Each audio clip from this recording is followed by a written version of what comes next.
All right, good morning, everybody. Thank you all for showing up this morning. To officially welcome back Kelly Krauskopf as President of Basketball Business Operations for the Indiana. What if the one individual who has the capacity to elevate the WNBA to unprecedented heights is also the one who the league's establishment is secretly trying to destroy? Millions of fans think that, despite the fact that it can appear to be a deluded fantasy, a series of shocking on-court occurrences, bitter off-court statements, and other factors have made Caitlin Clark the focus of a clandestine battle. And a callous, brutal choice made by the highest authorities. The actuality of this evolving the narrative is far darker and more intricate than anyone could have imagined, revealing a league at odds with its own wealth. Caitlin Clark's selection by the Indiana Fever with the first overall pick was heralded as a historic turning point in the history of women's professional basketball. She wasn't your typical talented person.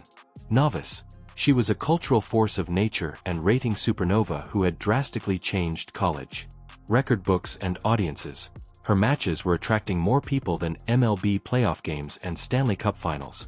She was the golden goose, forcing the league to transition from commercial aircraft to private charters on her own. The chosen one, 4 years, veterans had been demanding this reform.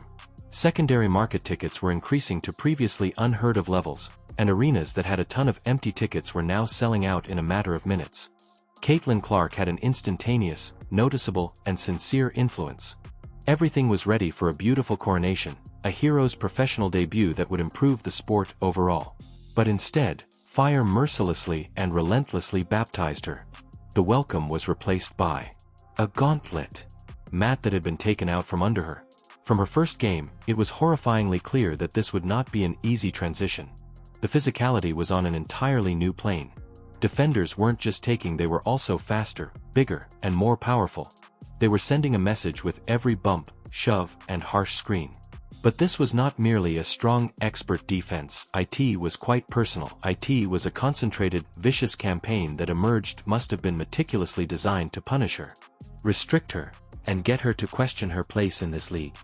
And that silent message was going to be delivered in the most obvious, unquestionable way possible, causing a storm of discussion that would disclose the darkness by pulling back the curtain, mash the resentful underbelly of the league.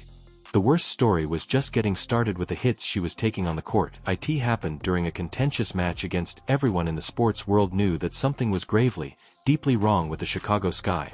While fighting for position, it wasn't a hard screen or a tough box out under the rim. Kennedy Carter gave a vicious blindside shoulder check that was inappropriate for a basketball game. Carter not only committed a foul but also assaulted Caitlin Clark. Clark was hit by an evident, cheap, and cowardly shot that was made far from the ball. Gonna plummet hard to the floor. Soon as the play went viral, a global outcry of dissent sprang out. This was not a welcome to the league moment. This message was sent with malevolent intent and was a deliberate make an effort to cause harm. In addition to her companion Angel Reese's evident, happy jubilation from the sidelines, Carter's haughty unwillingness to answer any questions about the episode that followed only served to keep the fire going. The long-standing hostility and resentment that many had thought were seething beneath the league's surface were exposed by this one terrible incident, which eventually came to symbolize everything that was wrong. The WNBA's pathetic initial response, a simple common foul, taught fans everything they needed to know. That was only elevated to a glaring one following harsh public outcry. The league's biggest star wouldn't be protected. Caitlin Clark was by herself. This involved multiple players from a single team. Conflict. The entire league was affected by the phenomena. Veterans who thought she hadn't organized the campaign after earning her stripes or paying her dues.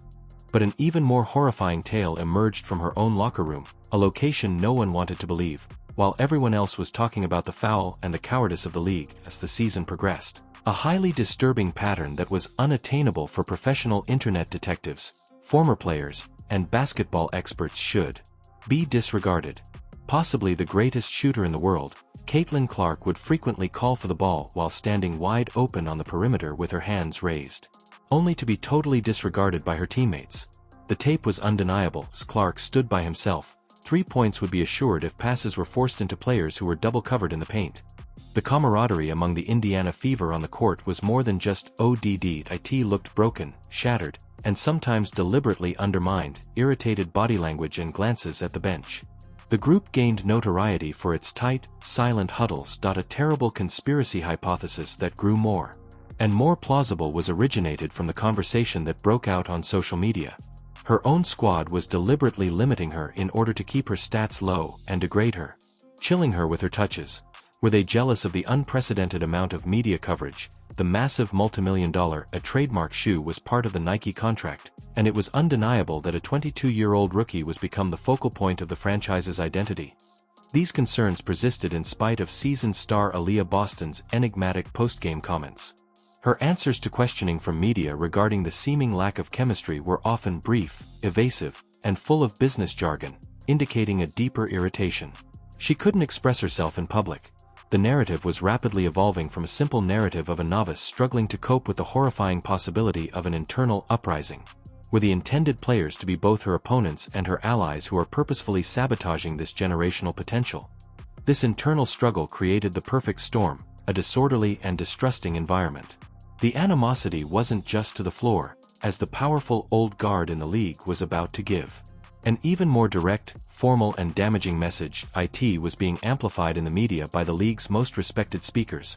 Both current and former veteran actors could begin a clandestine but persistent effort to reduce her significance and make the brutal torture she was enduring seem normal.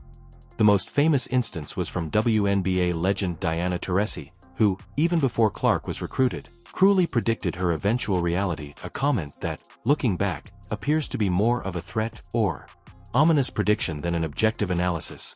Ignoring the obvious fact that no rookie in the history of professional sports has ever entered in a league where they were under constant pressure, other athletes and pundits justified the relentless cruelty by blatantly writing it off as standard operational procedure for any novice.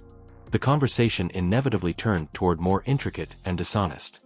When talking about the incredibly complex mechanics of a rising white player to become well known in a league with a sizable black population, the incredible contributions made by black women who had worked in relative obscurity for years in order to build the WNBA from the ground up were unfairly and inadvertently destroyed, as many rightly pointed out, by the media's relentless savior narrative. As a result, a perfect storm of professional envy, cultural conflict, and righteous indignation. It became an ideological conflict between the novel developments, which signaled a significant shift in the financial and cultural climate of sports, and the old generation, who believed that their tremendous accomplishments were being mercilessly disregarded. The rising tide that draws all boats to them wasn't her. Everything was in danger of being destroyed by her tidal wave of publicity. They had put a lot of effort into their creation. Millions of followers would be taken aback, perplexed, and totally duped by the decision reached at the pinnacle of the sport as a result of this long-simmering, unresolved conflict that was on the verge of becoming official, unquestionable policy. The group entrusted with representing the U.S. abroad offered the final, crushing proof that powerful institutional forces were actively conspiring against Caitlin Clark is neither an envious teammate nor a competing athlete. Caitlin Clark was left off of the United States Olympic team for the Paris Games was a choice that went against all economical, competitive, and other considerations. The entirety of international sports, the decision stunned the world. It was incomprehensible.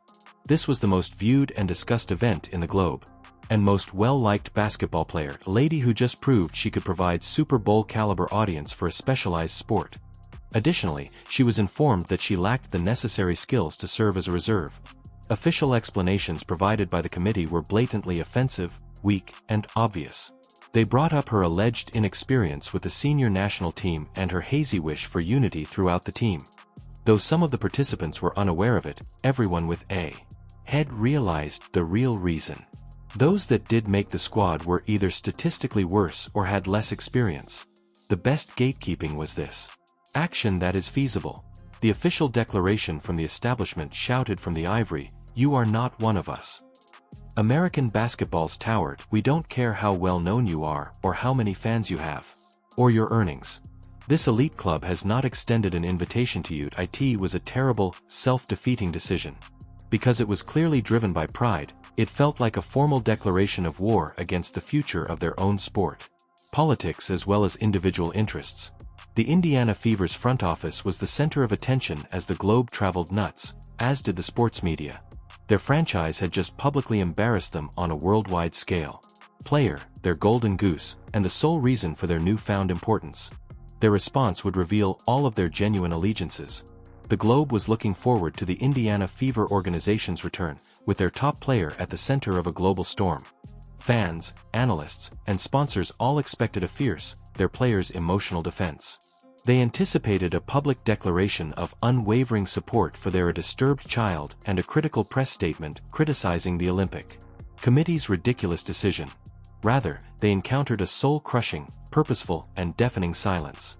The WNBA season, Fever. The only corporate-approved factors are Caitlin's bright future and the importance of the long term. Remarks made by the front staff, including President Lynn Dunn. There was no feeling, no rage, not a single fight or fire. And in that horrible moment, the terrible decision from the video's title was finally revealed. Of doing nothing. There was not a single hard foul or a controversial roster snub. The Indiana Fever made the difficult strategic choice to give up their most valuable asset.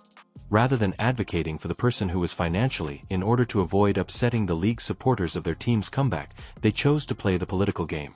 Powerful and bitter aristocracy. It was a heartbreaking betrayal that made it clear to Clark that she wasn't a player to be protected and encouraged rather than a commodity, an asset to be managed and made money off of.